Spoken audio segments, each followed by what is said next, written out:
Do you know what reading every day can do? This is Leora, a 6-year-old rich girl who thought books were boring until she found one that changed how she saw the world. One morning, her dad handed her a shiny new book and said, "Try this every day for a week." She rolled her eyes but agreed, thinking it was just another chore. On the first day, she read just a page. By day 2, the characters in the story felt like her friends. By day 3, she couldn't wait to see what happened next. Her favorite part was imagining herself in the stories, running with tigers, swimming in crystal seas, and flying over the city in a hot air balloon. One afternoon, she brought the book to the park. The busy city faded away as she read. Birds sang, and the story's world felt more real than the streets around her. By the end of the week, reading was her favorite time. She still loved her toys, but her books gave her something even better: adventures she could carry anywhere. Leora learned that reading every day makes you richer in ideas, dreams, and courage. Things no money can buy, but every page can give.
Just trying to figure it out.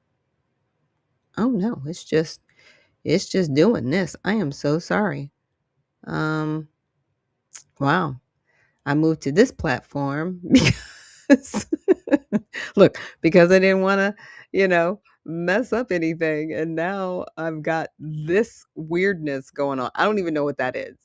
I don't. Like I said, it's given max headroom effect, but hopefully by me switching the resolution for my camera, I hope that helps to keep that little glitchy thing from happening again during the broadcast. 'Cause that can be distracting. But anyway, back to the situation with Pam Grier. And I noticed that there were some individuals that they just were talking against her, like she didn't see that, and she's this, and she's lying. And I'm like, how do you know she's lying? How do you know she's not lying? Like, did you at least take the time to research what she was saying before you just jump to she's a liar because she was on The View? You know, you may not like The View, and that's okay. But there are some people that do, and that's okay. But her personal experience is her personal experience. Now, I have people in my family, my ex-husband, um, his grandmother in particular, she was from the north. She went to go visit in the south. And as a child, she didn't really understand the level of racism because that wasn't experienced in the north. And I was telling my husband about it, and he was like, well, she should have been, told, like, you can't do certain things down here. And I don't know if she was told or not. All I know is she went to a drinking fountain. She wasn't paying attention to the signs that said whites or blacks. And she had beautiful long hair, and a man literally roped her by the back of her hair and almost snapped her neck for just drinking at a fountain. And it's scary that that happened then. And that was probably, maybe early 40s, somewhere around in there. Maybe mid to late 40s. That wasn't that long ago that happened. And the reason why I share that with you is because there's hundreds of accounts of that. My grandmother, and I've had her on the show, and she's 95. So she's seen some of these atrocities. She even shared with us, the her recant of my third great grandfather on her side, who was called Boy. And they called him Boy so much he didn't even know what his name was when he became a freed slave. So he took the name of his slave owner because that's the only name he knew as an actual legitimate name. And he couldn't read. And he prayed. And the first book he was able to read was actually the Bible. And he became a businessman and a preacher after that. Okay. And I don't know if any violence happened to him. But what I'm saying is you cannot discount someone's experience just because you assume they're trying to win points somehow. It's become really sad in our country where people can't even share their own recounts. So I'm going to play you guys the video from The View. And this is just the video from The View. This isn't like other people's videos and recounts, kind of bashing Pam Grier. And then I want to go into what I found out just doing a little bit of research from what she shared. So let me pull that video up. Again, I'm sorry for the max headroom glitching going on. Okay, let's see. Breaking roles from Coffee to Foxy Brown to Jackie Brown. All right, and more. There's so many. Oh my God. I mean, you embodied the don't with me woman.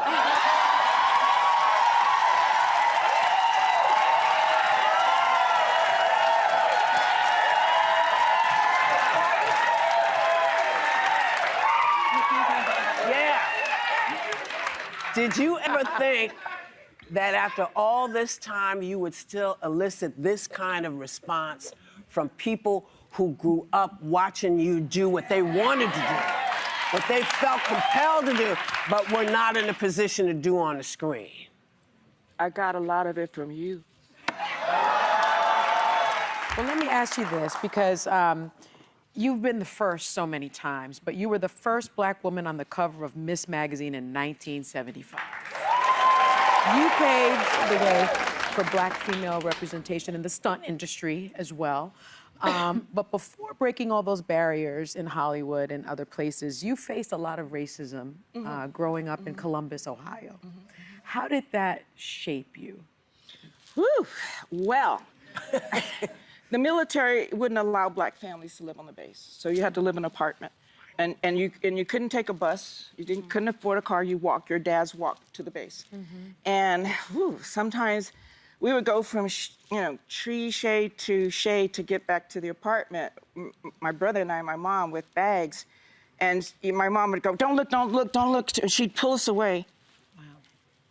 Because there is someone hanging from a tree. And they have a memorial for it now, where you can see where people were and left. And it triggers me today to see that a voice can be silenced. And if a white family supported a black, they're going to get burned down or killed or lynched as well. So that was her recollection as a child. That was her recant. And so what I wanted to do is share with you guys some of the research I did. I'm going to remove myself from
But if it's her experience, respect her experience.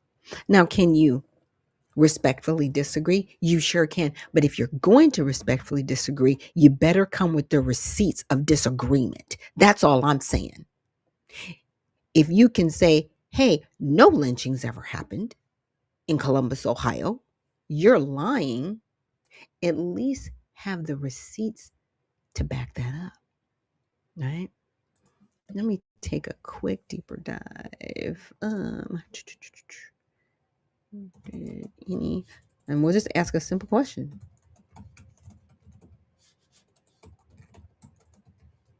Typing right now. I thought I had asked this question of the chat when I did this research. So let me just pull it up really quick and then I'll share my screen with you guys. Okay. And that's what it was. It was, like how they have unofficial and official.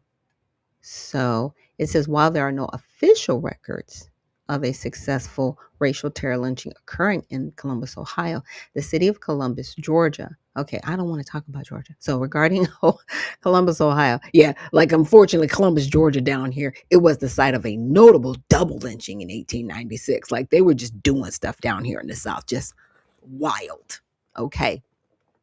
So, regarding Columbus, Ohio statistics, according to data from the Equal Justice Initiative, there were at least 15 reported lynchings in Ohio. Other historians estimate the number may be as high as 28 to 35. So, Franklin County, Columbus, Ohio, recorded data from EJI indicates that no lynchings occurred in Franklin County, where Columbus is located. Okay. Most recorded Ohio lynchings took place in other cities, such as Springfield, where 11 Black Americans were lynched between 1902 and 1904, Urbana, Oxford, Cleveland. Um, Recent reports as of January 20, yeah, and then they brought around Pam Grier, described as a lynching while her family lived in Columbus, Ohio during her childhood in the 50s. While her personal account is widely reported, it is not currently reflected in historical databases, which typically considered the last documented lynching in Ohio to have occurred in 1911. So my follow-up question be, were there any undocumented, unreported or undocumented hangings in? And that might be the information that people are going off of that since the 1911, right? So, as there were no successful racial terror lynchings in Franklin County. However, the question of unreported incidents is complex, right? So that was her claim. She was born in 1949, right? And if the last one recorded what happened in 1911 in Cleveland or 1932. So here we are. While no lynchings are documented in Columbus, Ohio, historians acknowledge that racial violence often went underreported or was recorded under different circumstances. So like I said, it could have been a situation where someone was hung. They didn't consider it a lynching. They probably said, oh, that person died by suicide. But what if they didn't? We don't know, because everything wasn't reported as that. So classification and challenges. Many acts of racial terror, particularly against Black women or individuals in rural areas, were secreted or disguised as disappearances to avoid legal scrutiny. Okay, Ohio had at least 15 documented lynchings, with some estimates up to 35, often following a pattern where a Black man was accused of crime and a mob took matters into their own hands before a trial. Geographic confusion. Historical records do document a notable double lynching, right, in Columbus, Georgia. Okay. So that's all I'm saying. I thought I had more information on one of these that I did, but I guess it didn't follow up. But in 1940, there were tensions. Council for Democracy in 43 specifically to address racial tensions. And then there was an ethnic intimidation as recently as 1988. White women were indicated on dozens of counts of ethnic intimidation for attacking Black teenagers outside of Columbus Movie Theater. Unsolved homicides. The Ohio Attorney General's office maintains records of unsolved homicides in Franklin County dating back decades, though none of them but none from the mid 20th century have been formally reclassified as lynchings. And that's all I'm saying. There could have been instances where people were actually hung. We don't know what drove those circumstances, but they didn't call them lynchings. And because they weren't called lynchings, right? And I will ask this last question. What is the placard that Greer to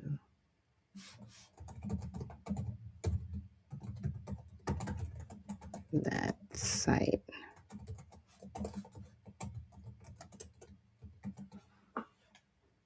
Because it was like, oops, placard. I'm having trouble with that word, plaque. Come on.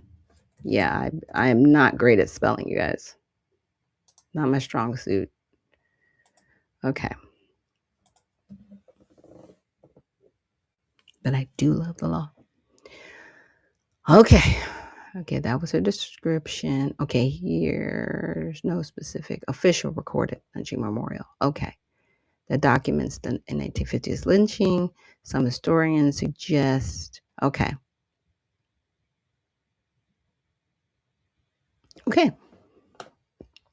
All right. But something happened. And again, she said that there's a memorial. Yeah, the more for now you can see where people were and left. Okay.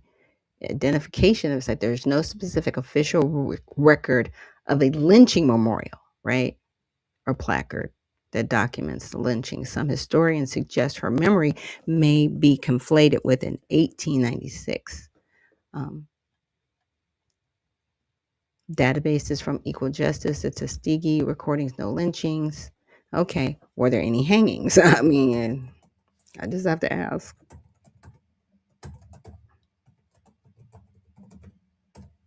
Not considered lynchings.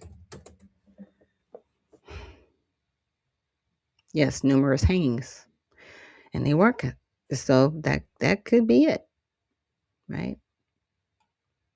She could have seen something like that, or unfortunately, she could have seen somebody that had taken their life.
I gotta unmute my microphone. Okay, hopefully you guys can hear me now. Oh my gosh, that was weird. Like I said, we're going through some bumps and bruises. This is the new system that we were on. But again, like I said, I don't know what she saw or didn't see. And I can't discount her recollection. That's all I'm saying. And for people just to jump, she's a liar. It's like, I need you to calm down. Because obviously it's affected her. But then it's like, well, she's being fake. And it's like, wow, stop.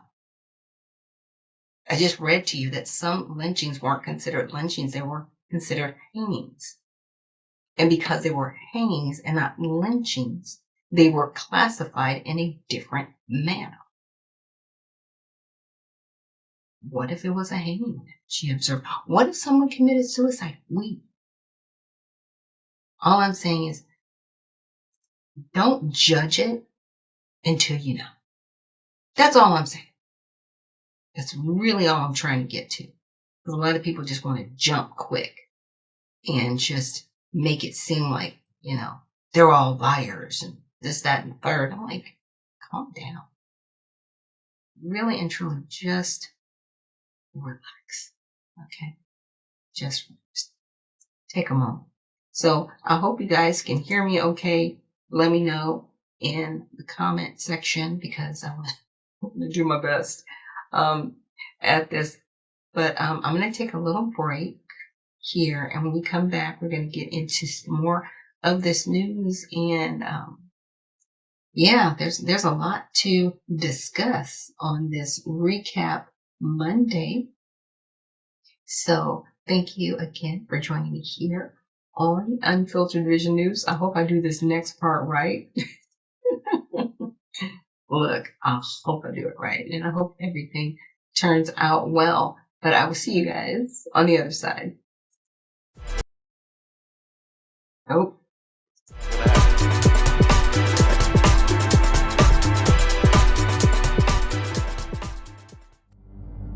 A life empowered is closer than you think. We're all looking for a better way. Reimagine what's next with a new sense of exuberance. Why not power on like you mean it? Or power off blissfully? A better sleep is a better awake. You've never moved like this before.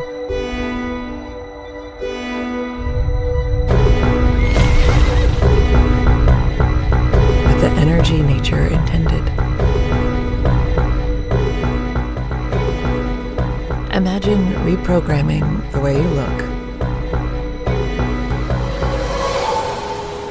at the speed of science.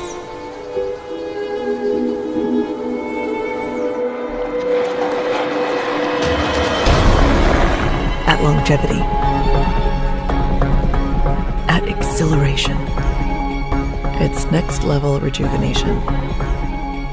Take your well-being from the inside out and outside in. The light within is ready to ignite. Be the light. LifeWave.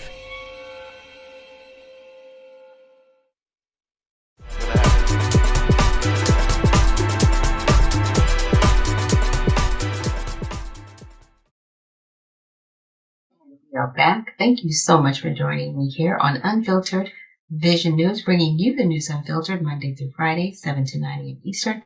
My name is Dr. Ashaki Noni Nichols, and I will be your host. And I'm so grateful that the system is somewhat working for me. It's new, so bear with me. That's all I can say is bear with me. Oh my goodness. But yes, we've got another video I wanted to get into, and I came across this. I was like, whoa, it's kind of interesting. So unfortunately, someone in Detroit, they're homeless, and they passed away out in the cold weather. But I wanted to check out this report. These dangerously cold temperatures are already leading to a heartbreaking discovery in downtown Mount Clemens. And it's proof of just how threatening this weather truly is. A homeless woman was found unresponsive behind a building in the bitter cold. She was declared dead at the hospital. 7 News Detroit reporter Randy Wembley is in Mount Clemens listening to nonprofit leaders fueling urgent calls for action, and a city commissioner now on a mission to prevent future tragedies. Yes, right back here behind this priority waste dumpster with no shoes in it. This is where a waste disposal driver made a grim discovery, finding 53-year-old Monique Cook while emptying a dumpster. It happened early Tuesday morning behind Shane Giannino's building on North Main Street in Mount Clemens. Cook was found barefoot and unresponsive, exposed to the elements. She was rushed to a nearby hospital where she was pronounced dead. This really needs to be a wake-up call, you know, because even tomorrow's even going to be colder. The tragedy is now raising urgent concerns about the plight of the unhoused as temperatures nosedive to the coldest we've seen this winter. Mount Clemens has the largest concentration in the county of unhoused individuals. City Commissioner Spencer Calhoun is leading a newly formed task force aimed at addressing homelessness in Mount Clemens. The effort will rely in part on data gathered during the county's point-in-time count and annual census of the homeless. There's no easy solution to the issue of homelessness. What I do know is not another person should die on our streets. April Fiddler and Scott Joy are from McCrest, a homeless services agency in Mount Clemens. They say their shelter is already at capacity as the need continues to grow. The issue is there's not enough funding to provide all the services needed for emergency services during this time of year. Securing more funding is a priority Macomb County Commissioner Michael Howard says he's committed to, arguing it's not just compassionate, but practical. It actually costs the county more when someone passes away in the cold or when someone is homeless on the street. It's a greater burden on the county financially than for us to actually step in and be proactive with our resources. Monique Cook's family says she was loved and cared for, and they did all they could to help her get back on her feet. Macomb County Sheriff's Office says the investigation into Cook's death is ongoing. In the meantime, if you or someone you know needs somewhere warm to go, head to our website, wxyz.com, for a list of resources. In Mount Clemens, I'm Randy Wembley, 7 News Detroit. And we're definitely thinking about her family tonight. Thank you, Randy. So I'm grateful, right, that they have highlighted, I should say, what was going on. But I was a little confused about the funding. So I was like, okay, let's check this out, right? And so I asked, you know, like, you can outline the funding for homeless, but I also wanted to find out funding for those that are undocumented, right? So for the current situation, the shelters like MCrest are at full capacity. Okay. Key issues, it says that there's insufficient funding. Okay. All right. I got it. Now for comparison, and you know, those that were undocumented, that wasn't brought up in the video. So Grok is only giving me responses to what it can. Now, it emphasized the lack of funding. They said there were no specific figures that were none provided. The shelters were at capacity. Okay. And they had an urgent call for increased local and county level investment to prevent these tragedies. And I said, can you look in the funding for Detroit? Now, right now, they have a balanced budget, which is great. They have approximately $3 billion overall, and about $1.58 billion of those allocated to general fund for discretionary spending. So discretionary means if they have a certain dollar amount, they can, at their discretion, say, use it for this purpose because we need it over here. So they've got $1.58 billion, not million, $1.58 billion in discretionary funding. Okay, so this marks the city's 12th consecutive balanced budget since emerging from bankruptcy in 2014, so kudos to them.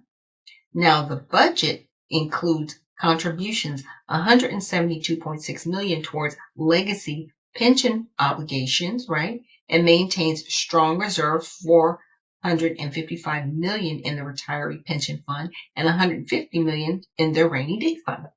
Okay. Notably, the previous fiscal year, 24 to 25, ended with a $105 million surplus. So good. They're not underwater. They're above ground. They're in the black, not the red. Okay. Driven by strategic spending rather than revenue growth. So they've basically been able to keep their budget balanced, even though it's not based on revenue growth, basically, from businesses.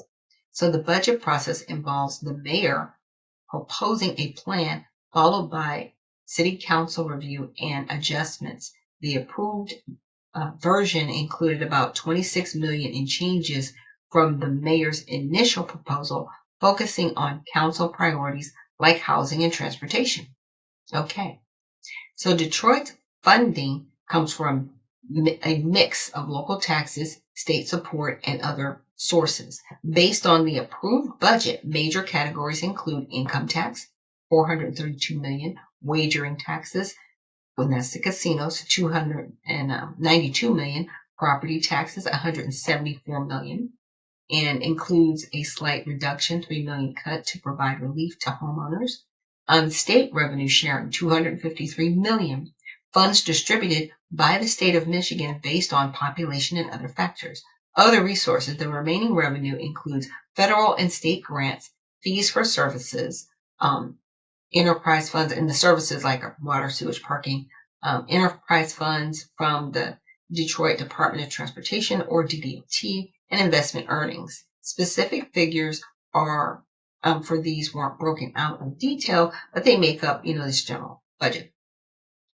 So major expenditure categories. So this is the spending part of it. Public safety, right? Your police, fire, emergency, transportation, DTOT gets about 20 million. Plus council added 2 million for bus shelters, 673,000 for bus seat replacements, blight removal, demolition, 21 million was allocated to that to just kind of tear down houses that were no longer being utilized. Pension and reserves, 172 million, plus maintenance of the 150 million rainy day fund. Other operations include departments like construction and demolition. So focus on homelessness, housing, social services, homelessness services, 5 million, and repurposed federal American Rescue Plan Act, ARPA, funds from 14.5 million available, with the rest allocated to council districts. Okay. This supports emergency shelters, outreach, and related programs. An additional 8.4 million is mentioned in broader discussions for homeless initiatives. So housing and affordability, 3.7 million for community land trusts, 1 million for housing trusts, 2 million to expand home repair programs, 500,000 for Office of Eviction Defense outreach. This is people working on this. This isn't going to anybody to help them. 1 million for eviction prevention diversion programs. Again, this is going to people's salaries. I'm just saying. 500,000 for a universal design voucher program. Okay, is that going to people? 200,000 each for marketing, 0% home repair loan. This is for marketing, 200,000. Okay, 500,000 for a workforce housing fund for home improvements. This is just to sit in the fund, but they've got to get people housed first, right? 2.2 million reallocated for lead paint encapsulation program for older homes. So other social services, 3 million for the Stoppers Community Violence Intervention Program, 250,000 for senior food access and funding. Okay. So now comparison to homeless to undocumented funding. Now, let's see. Detroit's budget explicitly allocates funds for homelessness and housing, as noted above, totaling around 10 to 15 million across related programs, 5 million to the ARPA that we talked about. There are no specific line items funding related to undocumented immigrants in the budget. Okay, so I was like, all right. So I asked another question. I said, can you see if there's an Office of New Americas in Detroit and if there is funding for new arrivals? Yes, there is. Detroit has an Office of Immigrant Affairs, so that's a little bit different naming, which serves a similar function to what might be called Office of New Americas in other cities. It is housed under Department of Housing and Revitalization within the city government.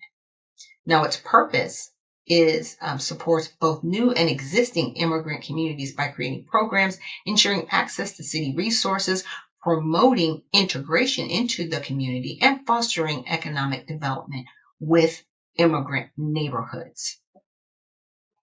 It's part of the city's official structure, which details available on the City of Detroit website. Now, note, there is no exact office of New Americas, and I'm okay with that, at the city level. However, Michigan has a statewide office of Global Michigan, okay, formally related to the Office for New Americas, which handles broader refugee and immigrant initiatives, including equity and inclusion programs, right? The whole DEI thing, right?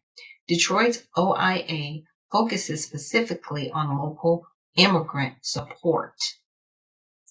Okay, so funding for new arrivals. There's no large dedicated line item in the city's budget specifically for new arrivals or undocumented immigrants, often referred to as funding for undocumented reasons. So there's federal and state programs. So most direct aid for new arrival is federally funded via the Office of Refugee Resettlement, and state administered programs like Michigan's Refugee Assistance Programs.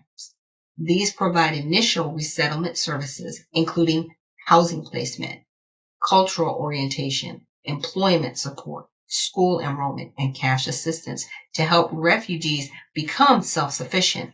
Nonprofits like USCRI in Detroit and Samaritans deliver these services locally, having resettled thousands in the area. This is an American woman. She died because she couldn't get housing because they said they were too full. You know what? There are hotels. You could have given her a voucher to figure it out, to at least get her up off the street. But you will take care of people who will not pay a dime in taxes here. A dime. And you will house them, and you will clothe them. This is war. This is war on the American people. This just so happened to be a black woman. See, we don't talk about it happening to white people. I'm sure it is happening to Caucasian people. And I'm sure it's happening to a lot of other people that aren't American. That you're propping up people who are refugees and asylum seekers and immigrants who shouldn't be receiving any federal funding at all. But you're putting them over the American citizens. It's really sad. So a Detroit newcomer rental subsidy program, which offers up to $500 a month for 12 months to help newcomers, including immigrants and refugees facing housing instability. What happened to her housing instability? Her family was doing all they could for her. They couldn't help her. And you guys are talking about, well, we need more money. And you have a discretionary fund over $150 million, and you couldn't pull out $1 million. You couldn't pull out $10,000. But you can give somebody else $500 a month for subsidies for their rent so they can be sheltered in place because they're from another country. So we're taking care of people that come from other countries more than we're taking care of our American citizens here. I can't get too much forward down into it. I will share this and the repost of the stream, but it's very disheartening. And there's also private grants, right? The Open Society Foundations. And the Open Society Foundation, let's say that a source thing, I should say,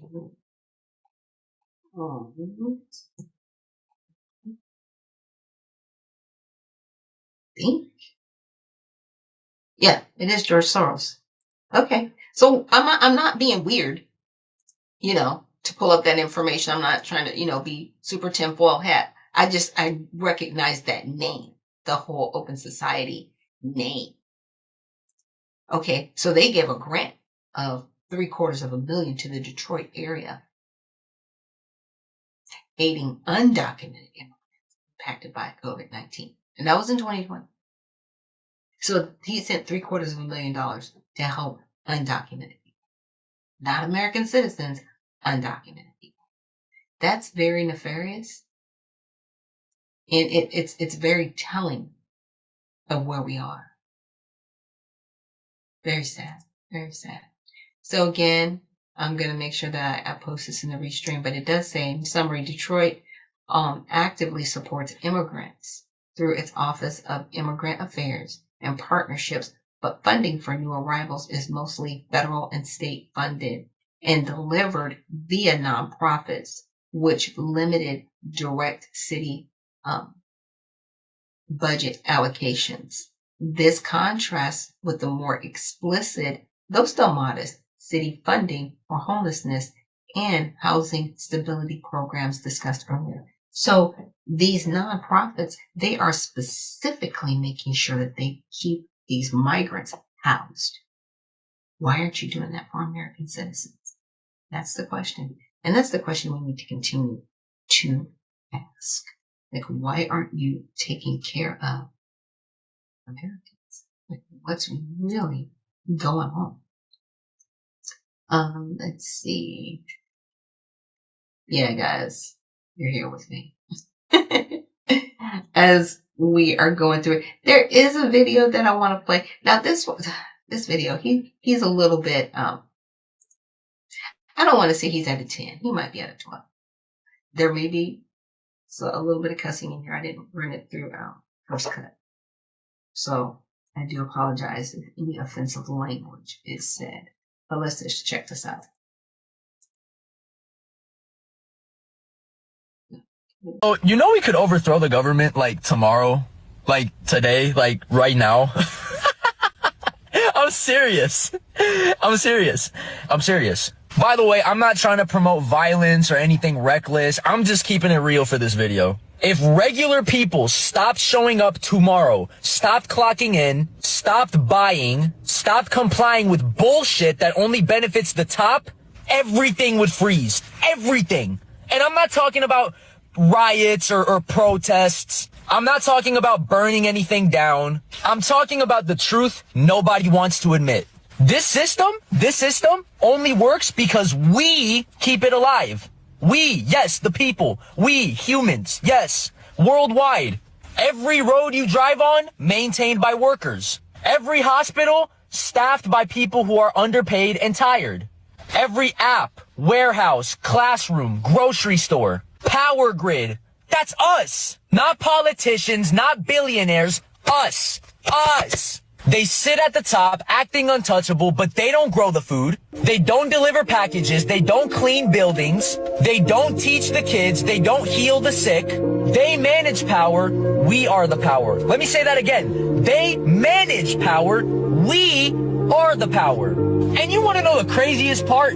They know it. That's why they keep us divided. Race against race, rich versus poor, citizen against immigrant, straight versus gay, red versus blue. Because if we ever looked up and said, wait a minute, why are we fighting each other while they eat off of our backs? The game would be over.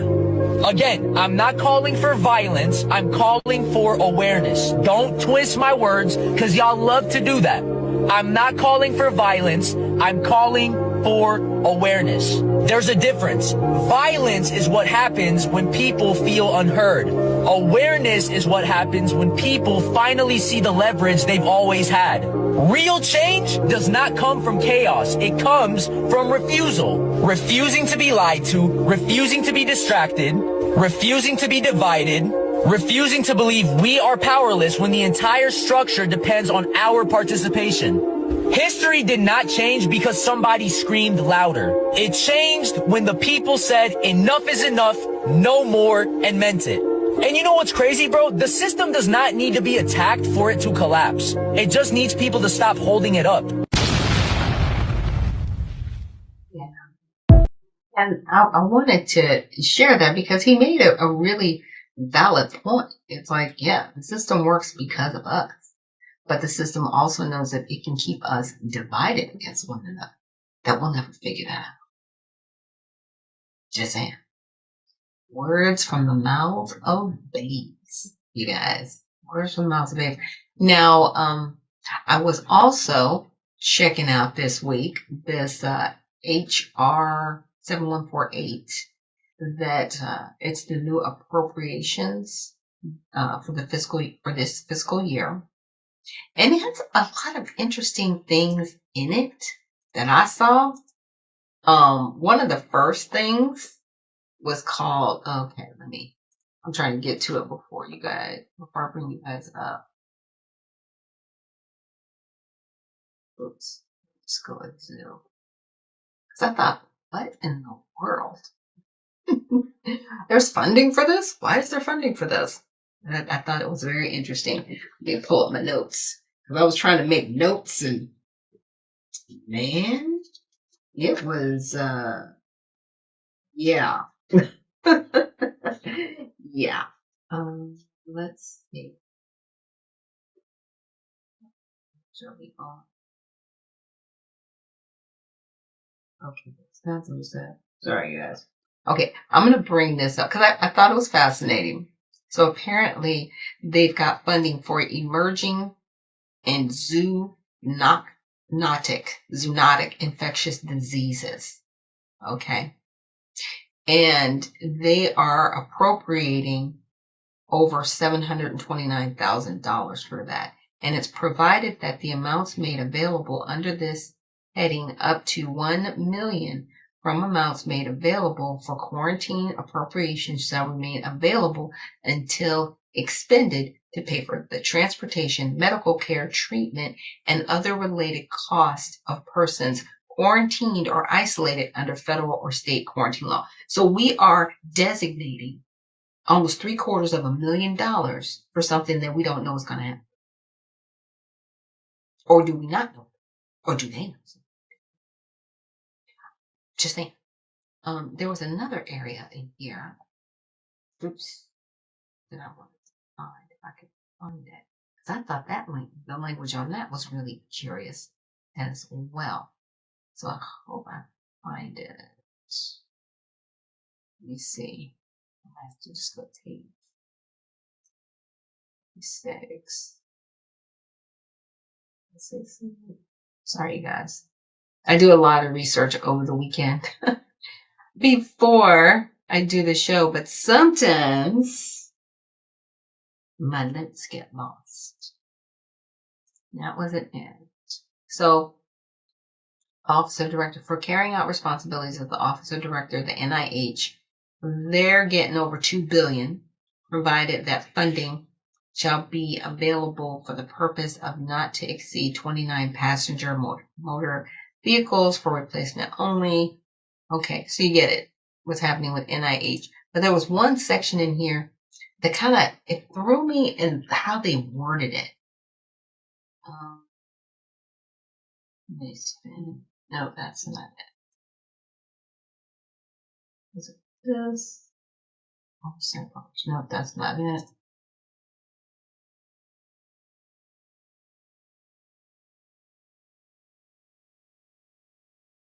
Nope, that's not it. It was something, I think, is this it? It was some weird wording of how they said funds should be made available for making grants to serve and promote the interest. No, this is not it. That's not it. There's a lot in here for the NIH. Transfer director of the NIH for some purposes provided. I think this is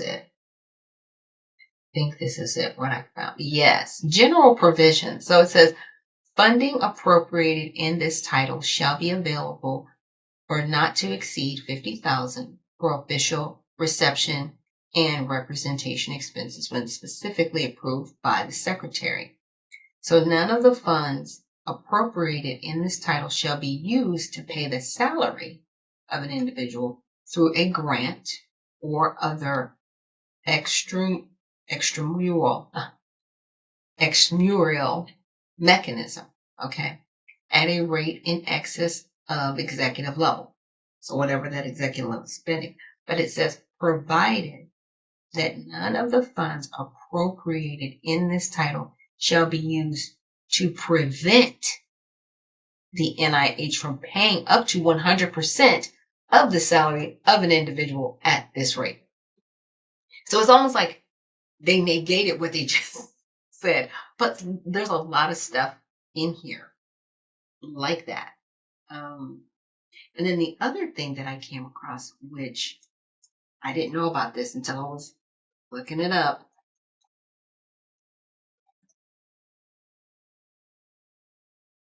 It's not coming up. It's not gonna come up under that. Oh, let me type it in differently.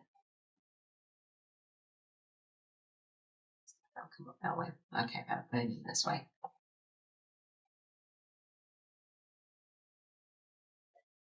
Okay, so they were definitely using the Civil Rights Act in different places. But were you aware that there was an office for civil rights? Because I was not aware that we had an office for civil rights. And I had to take a little bit of a deep dive on it because I was like, wait, I was in a meeting, and then the people I was in a meeting with, I was like, have you guys ever heard of this? They're like, no. I was like, I've never heard of this. What is this? Because it's not an actual office. That's the crazy part. After I did some research on this, that it is actually people, like, for example, under HHS, right? You got no, not under HHS, but let's, for example, the Department of Transportation.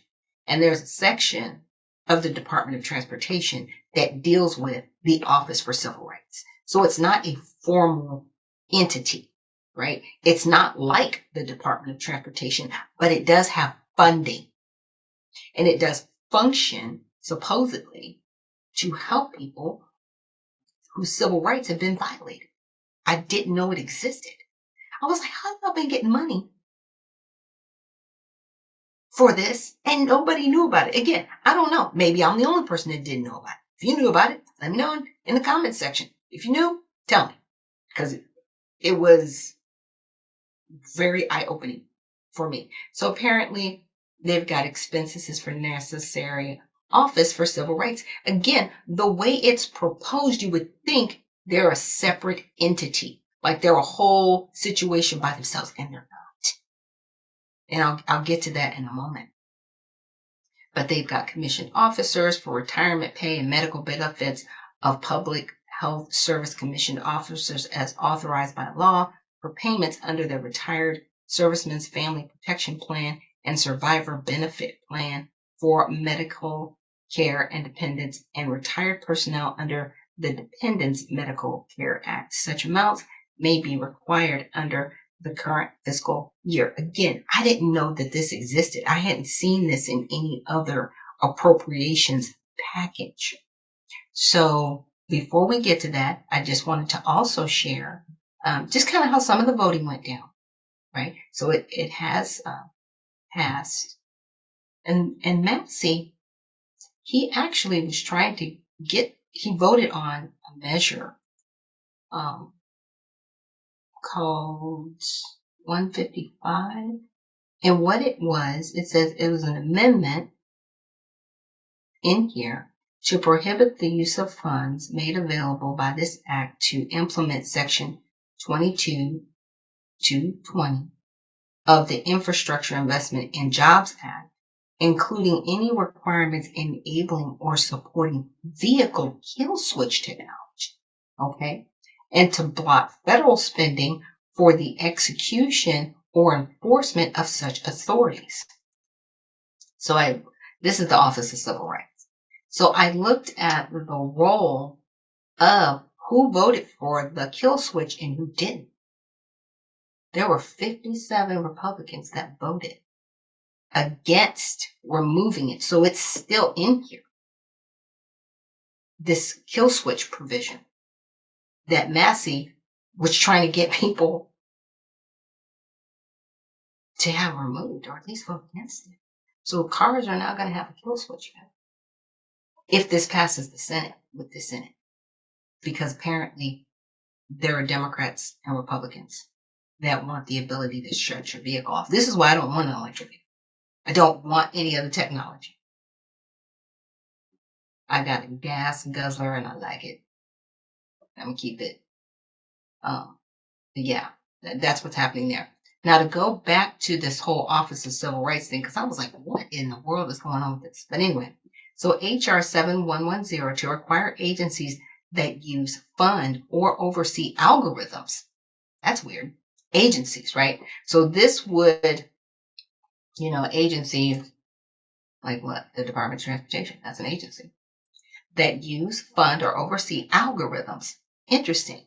To have an Office of Civil Rights focused on bias, discrimination, and other harms of algorithms for other purposes. So now they're going to have another office in this Office of Civil Rights that specifically goes to the harms of algorithms and discrimination.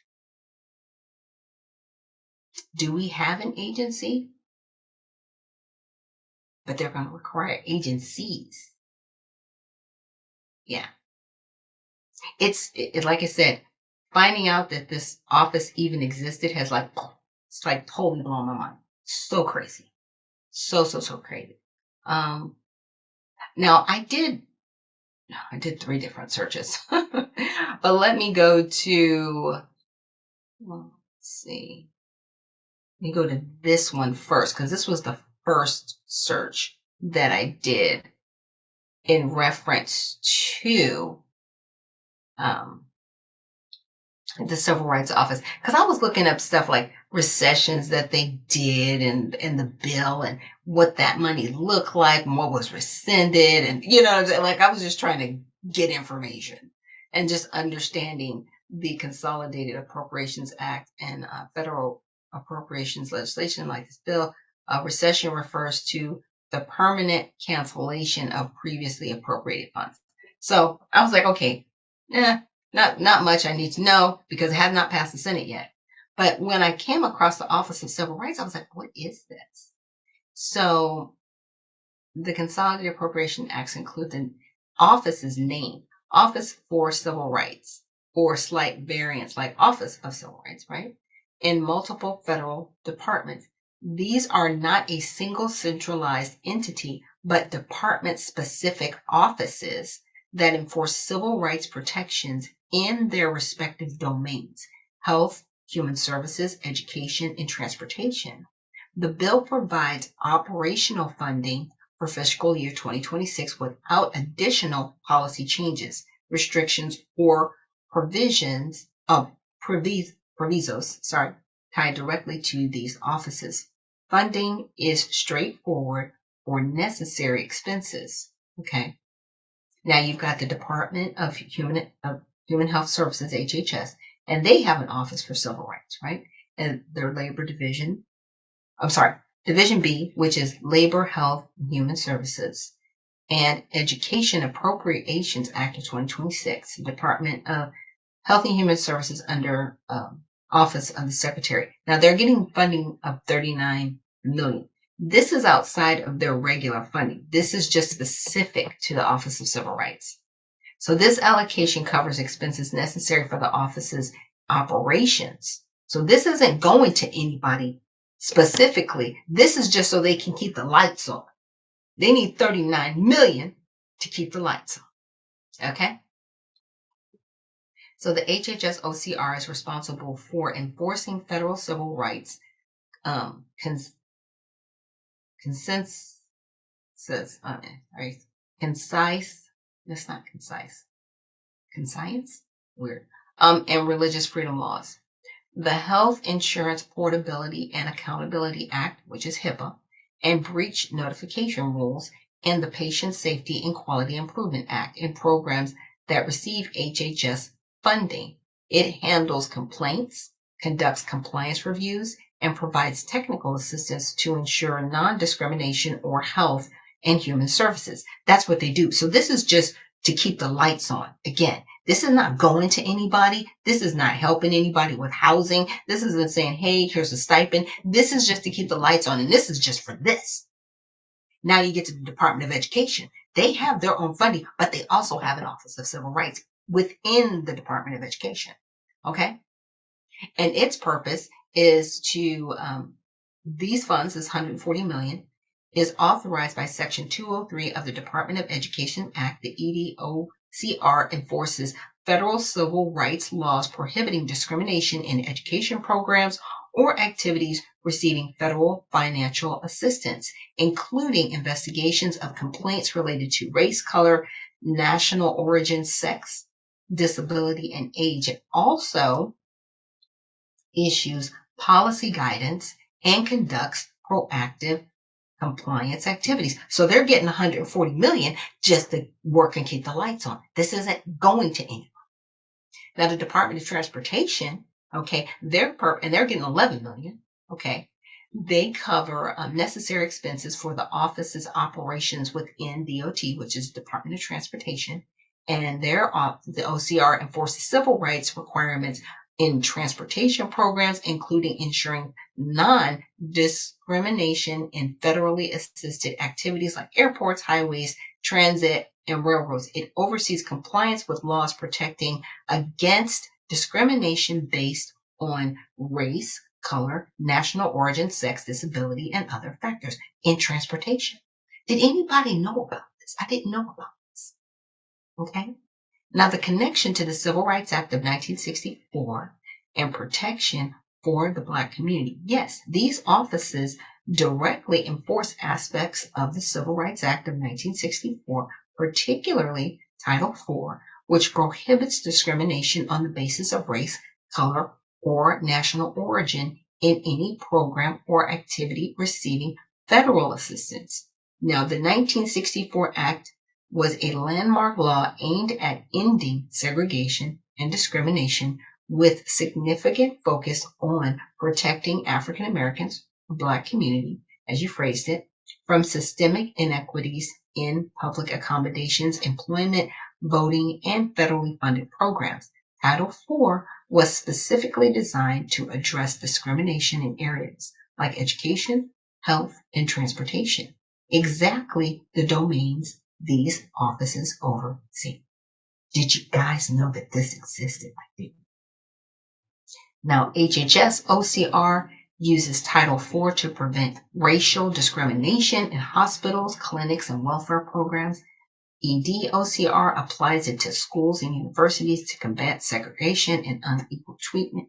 DOT OCR enforces it in public transit and infrastructure to ensure equitable access. These offices also enforce other laws. Okay. Title IX for sex discrimination, Section 504 of the Rehabilitation Act for Disability, and Title IV remains a core competent rooted in the 1964's Act's goal of racial equity. And I said, because I asked a combined question, does it help or harm the Black community? Overall, these offices help the Black community by providing resources for enforcement against discrimination. They investigate complaints, impose remedies requiring policy changes or withholding funding for non-compliant entities, and promote equal access to essential services like healthcare, education, and transportation, areas where historical and ongoing disparities disproportionately affect Black Americans. For instance, during COVID-19, HHS OCR addressed vaccine access inequities. Maybe that's where some of those commercials came in. You guys remember those little rap commercials? And ED OCR has tackled school discipline policies that unfairly impact Black students. Has anybody seen any changes in these schools? The babies can't read. What are we doing? Where's the money go? The babies can't read. Where is the money go? Because I don't see it. I don't see the change that these people are supposed to actually be doing. But we'll get to it. So can you tell me who oversees the Office for Civil Rights? So the Office of Civil Rights in the U.S. government refers to several department-specific offices, each with its own leadership. There isn't one single office for civil rights overseeing everything. They are embedded within agencies like HHS, education, and transportation. as referenced in the Consolidation Appropriations Act. And here's who currently leads each relevant one based on the up-to-date information. So for HHS, it's Paula Stannard. Okay. She was appointed in 2025. She's over the HIPAA laws. The office reports to the HHS secretary. Okay. Now, the Department of Education, this is headed by the Assistant Secretary for Civil Rights, currently Kimberly Ritchie. Because I want to say Linda McMahon, she is the secretary for the Department of Education. But the Assistant Secretary is over this office right now. So the position oversees enforcement of civil rights laws in education programs receiving federal funds, including investigations into discrimination based on race, color, sex. Okay. Down at Department of Transportation, the director or equivalent provides policy and transportation. Specific current name isn't prominently listed in public directories of 2025 because the position is vacant. I think they have an assistant director of transportation, but there isn't somebody in the Department of Transportation doing OCR. So let's just make that clear. There is a DOT secretary, but there's been no one designated in the Department of Transportation to do this job. So I just want everybody to be clear on that. Okay. So I asked, if James Clyburn was anywhere involved, and it says he has never directly headed or been employed by any federal office for civil rights, right? Such as those that he has had very significant involvement with civil rights, right? But he's not been in effect in this. And the reason why I brought him up is because his name kind of came up during the meeting. So while he's been in Congress, he's frequently fought to protect and fund federal offices for civil rights, especially education and HHS versions, right? He's worked to maintain strong enforcement of Title IV and Title IX. He's been an advocate for civil rights and education. Okay, so that's kind of how he came up in his role. But I asked, direct control? No, he did not. He does not have any direct involvement to that extent. And I asked, well, how was this department formed? When did this even occur? So apparently it was formed in about 1968. Okay, because the Civil Rights Act happened in 1964, got Title IV. The Department of Transportation was created in 66, and it was effective in 67. The establishment of the office was done in 1968. An Office of Civil Rights was created within the Office of the Secretary, okay, at Department of Transportation. This was direct precursor to the modern Departmental Office of Civil Rights. So you might hear OCR or DOCR. Okay, and it was set up to enforce Title IV and related non-discrimination laws in DOT funding, which is weird that it fell under the Department of Transportation. It's kind of very interesting. Handle internal workplace civil rights and equal opportunity matters within the department, coordinate compliance across DOT's operating administrations. Okay, why was it formed? The creation aligned with broader federal efforts in the late 60s to implement and enforce the Civil Rights Act of 1964 across all government agencies. Again, did anybody know about this? Because I just found out about this over the weekend. Like I said, my mind was like, but what? So in the background, y'all just been kind of helping out, but nobody knew about this. My parents didn't know about this. Didn't learn about this in school. Nobody. Is there a book on it? Like if there's a book on it and I just missed it, I'll be like, okay, I missed it. And I'll take that out. I didn't know about this. It's very crazy. Now, for comparison, since we discussed multiple OCRs earlier, the Department of Education's Office for Civil Rights traces back to the former Department of Health, Education and Welfare, HEW, HEW, which was created in 1953.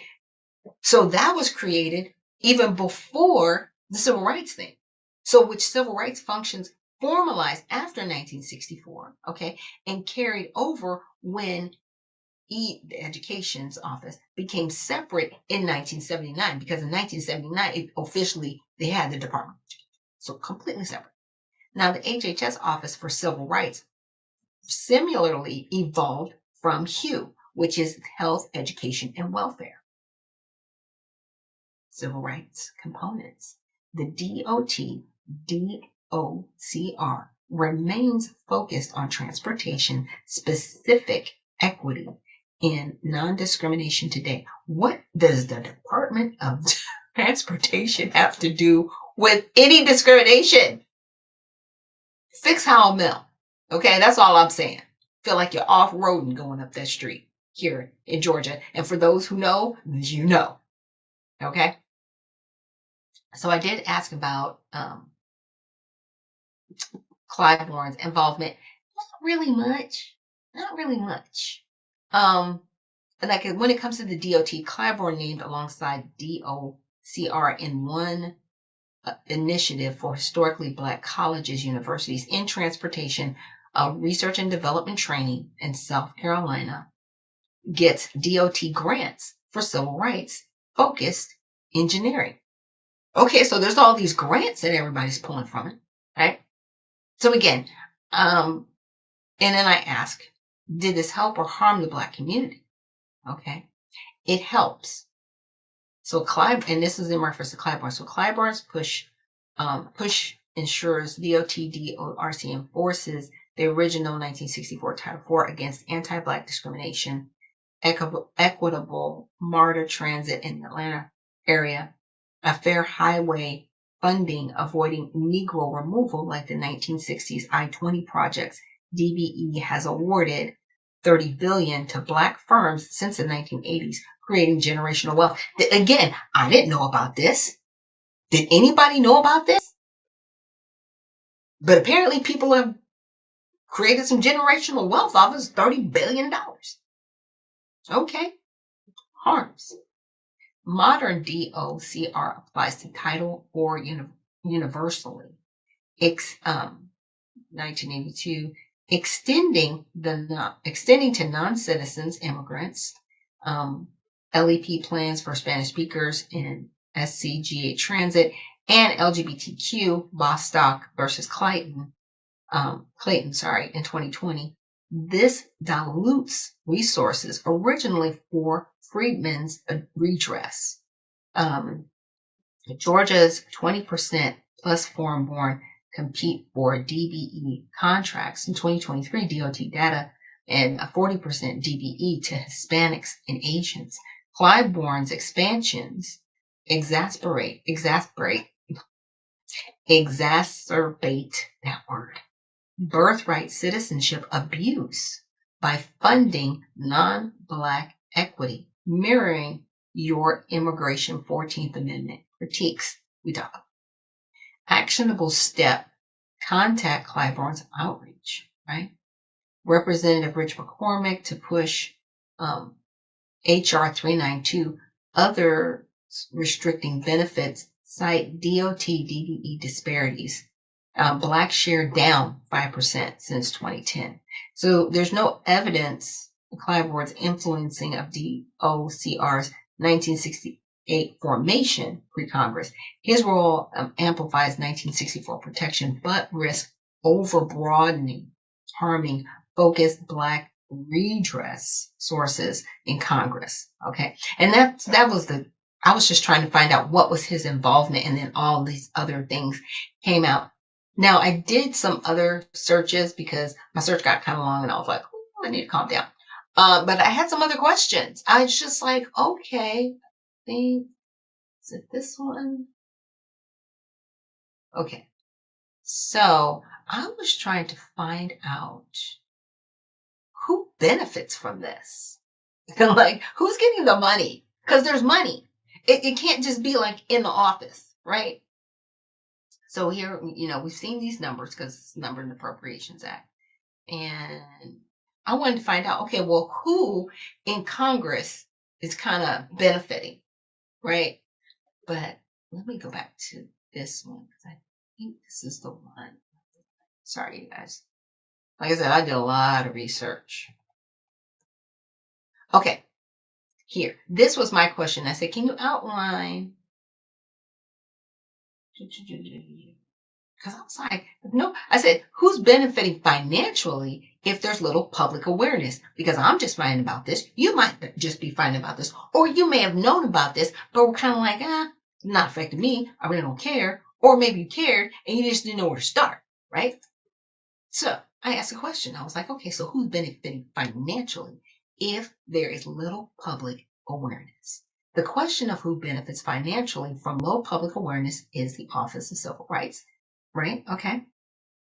Now, the OCR itself doesn't distribute money directly to individuals or external groups as grants.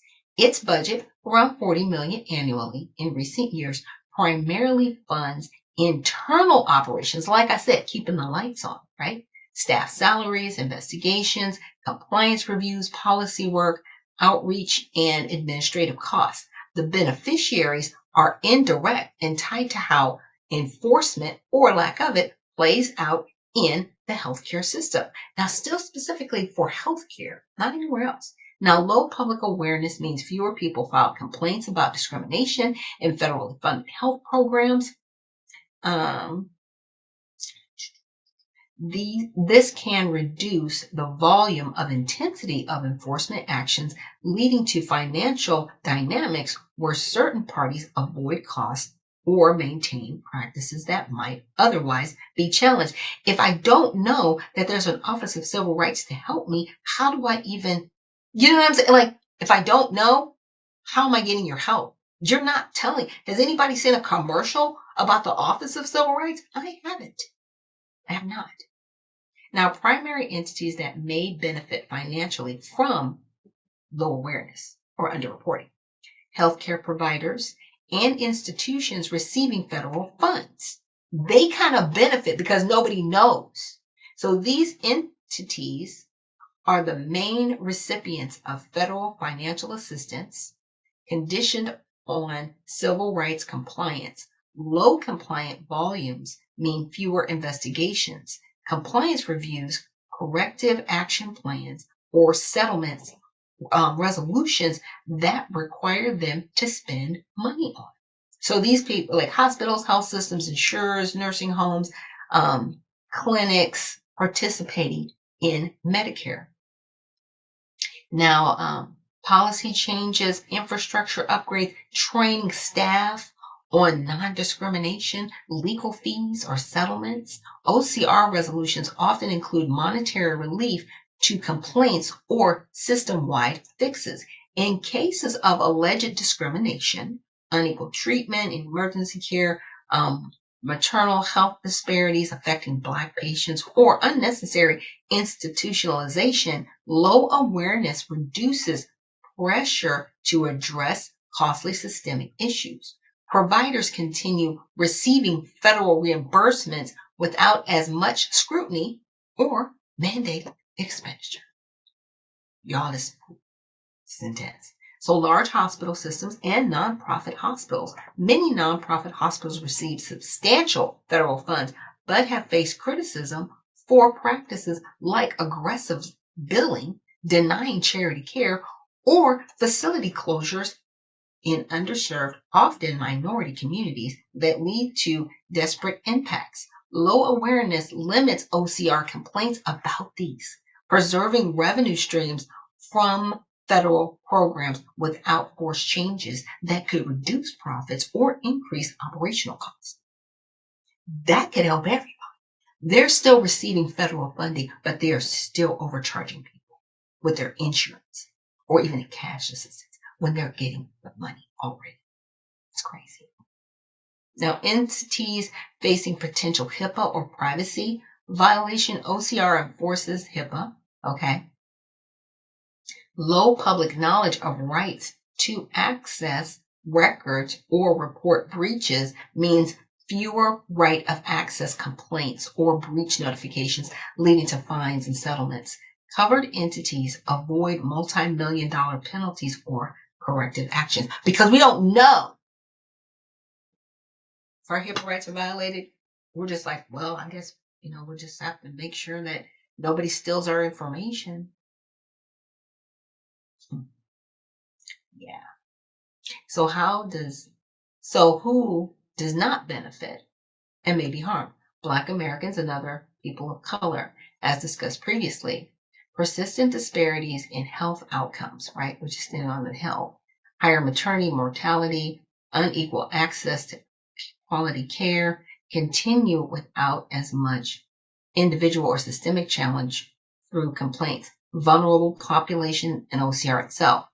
So I wanted to find out, I said, can you outline some of the federally funded healthcare providers and institutions and their connections to members of the House and Senate?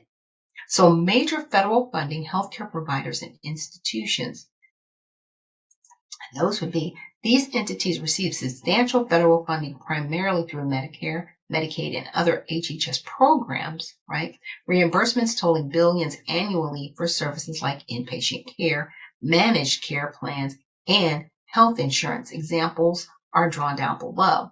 So United Healthcare Group, their federal funding, they're the largest Medicare Advantage provider with 7 million enrollees, receives approximately 200 to 300 billion, not million, billion annually in federal payments via Medicare and Medicaid.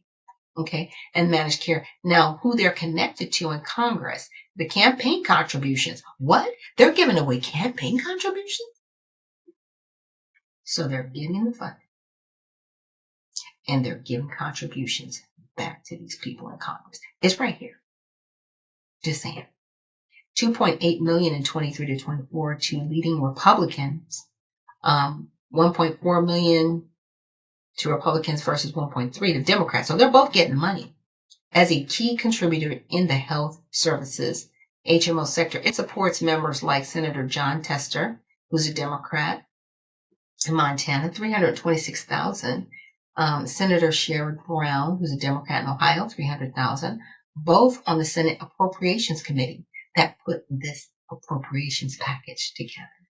Yeah. Tester on full committee, Brown influential on health policy. In House contributions, Representative Burt Guthrie, a representative from Kentucky, he's got 225,000 from the sector, who serves on the Energy and Commerce Health Subcommittee. Other ties, headquartered in Minnesota. Why are we shocked? Senator Amy Klobuchar, who advocates for health care issues and receives health sector funds. Many Congress members hold stock in United Health. Yeah, so that's kind of how she's getting her money. She's just invested. Yeah. And don't worry, I will connect you guys to this. But it's crazy how these people are getting money. These people are getting the contributions that they're getting, right? And it's all. See, they've already made a deal with it. Like, hey, we got to keep the ACA going for at least 3 more years.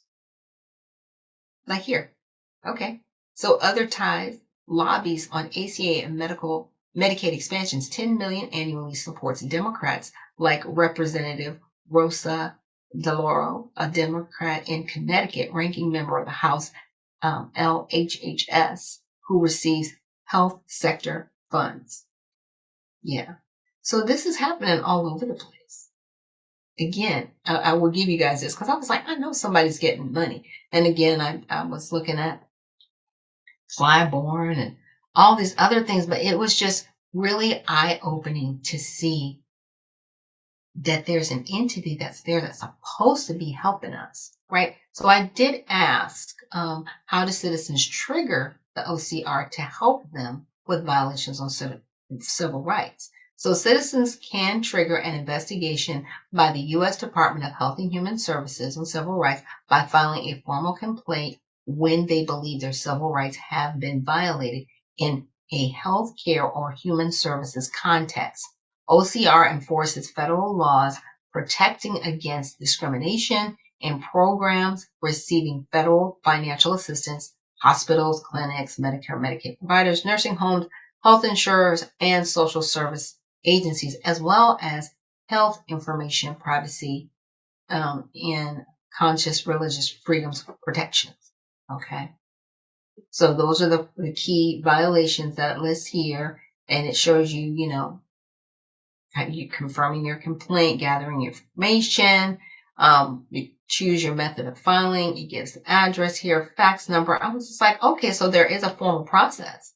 But I didn't even know the office existed because it's not a formal office. It's a designation under these other offices. It's weird how the Department of Transportation leads into this because they keep talking about the complaints, but they don't talk about if you're affected by transportation. So they're just getting money. How are we even triggering this? What's going on? And so I said, can you name me any cases handled by the OCR that successfully helped individuals with their civil rights? And there are 3 known publicly documented cases handled by the U.S. Department of Health and Human Services. Okay, so one was in South Carolina.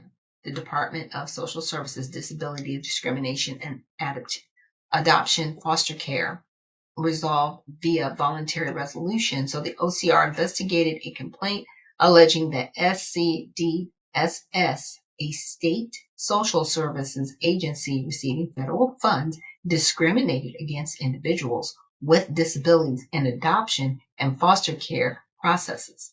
The resolution included a single voluntary resolution agreement where SCDSS agreed to revise policies, provide training, and ensure non-discriminatory practices.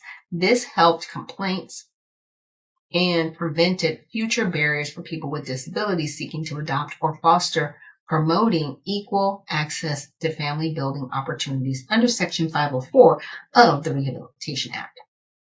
Now, state agency origin discrimination in adoption. This was another one.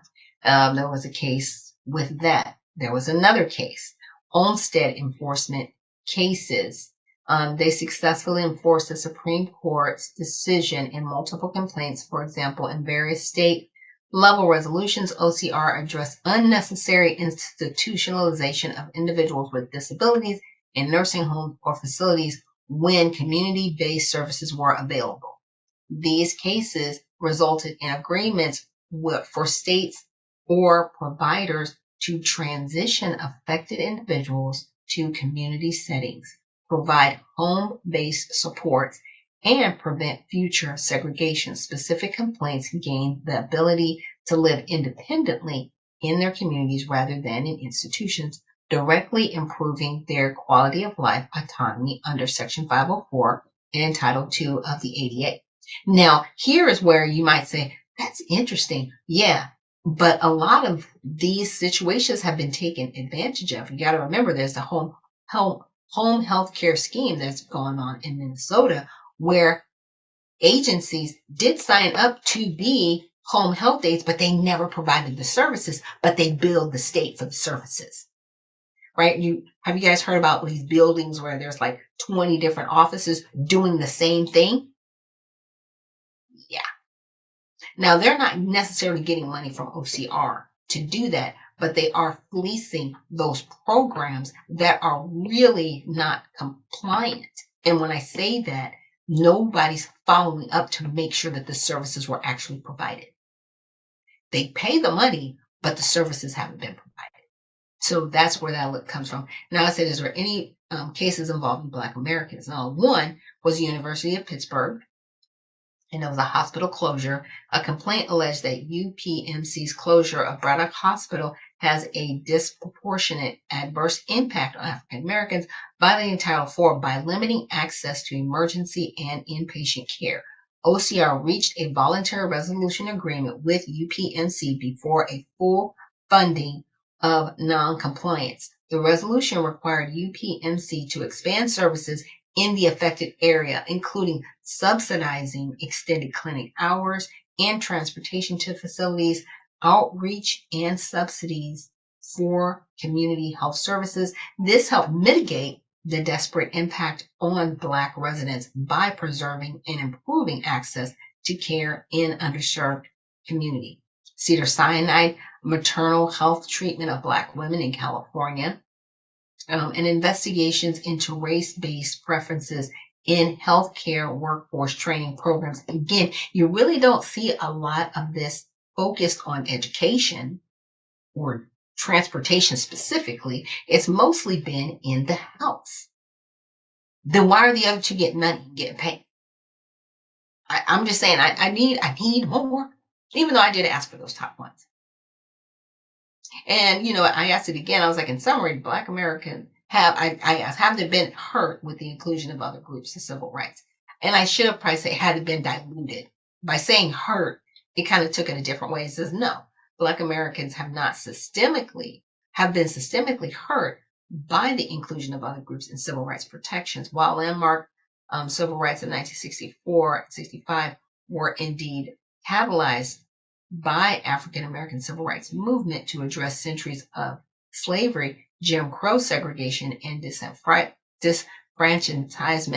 long word, the laws themselves were crafted with broad language prohibiting discrimination based on race, color, religion, sex, or national origin for all people. This universally was intentional, drawing from earlier precedents like the 14th Amendment, and has generally strengthened the legal framework without diminishing protections for Black communities. Now, this is Grok's take on it, right? And even though Grok is like backing it up, I don't agree. I agree that there have been more harms done. And we kind of, had a little bit of a back and forth exchange. And again, I'll make sure that those links are attached to this broadcast and episode. There's no evidence of creation solely for Black Americans, because I was like, why was it even done? Like, why was it even created? But you want to say it wasn't just created just for Black people. Well, then you put it, huh? What are we talking? What are we really talking about? It's weird, but depending on how you ask the question, and I have 3 different chats going on. And so I told, this is a lie. Like we had a little bit of a tiff. He was like, I'm not lying. I was like, yes, you are. Shut up. And it says, no, my responses have not contradicted each other. I was like, okay. So we had to clarify. Again, we went back and forth, but at the end of it, we did make nice. I said, all right, we may not agree. The parts expansion helps. In my opinion, it hurts. And he says, it's glad. He was absolutely right. We don't have to agree on everything. But, have been net helpful or harmful to Black Americans. And it's like I said, it's still my opinion in a lot of this. But I wanted you guys to at least see that. Because it was just crazy to me that there is this Department of Civil Rights. I had no idea it existed. I'm still trying to understand the inner workings of how and why they're funded and if it's really a benefit to Black Americans, because I haven't seen it maybe. And what I'm saying is in the realm of civil rights, right? Yes, things have gotten much better than 1964. Like people aren't walking down the street getting hosed down by water hoses. Thank goodness. That's not happening anymore. But there was a time that did, and that wasn't that long ago, right? My mom's still alive. She was born in 1950. She does remember 1964. She was 14 years old. So she can remember that recount. She remembers Dr. King and his marches. She's, what I'm saying? She was on the planet when he was on the planet at the same time before he passed away.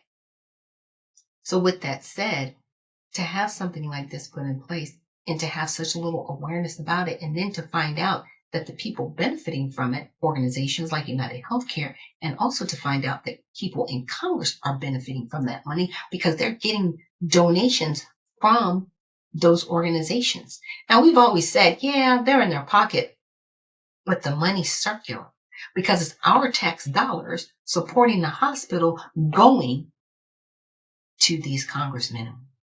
And we need to call them out. So thank you guys for joining me here on Unfiltered Vision News for our Monday recap. We will see you guys tomorrow for Tell It All Tuesday. And I'm just, using using this wonderful new system. So I don't know how the end of the program is going to go. I'm going to do the best I can to make sure it doesn't look super crazy. But just remember, stay well, stay focused, and stay unfiltered. We will see you in the next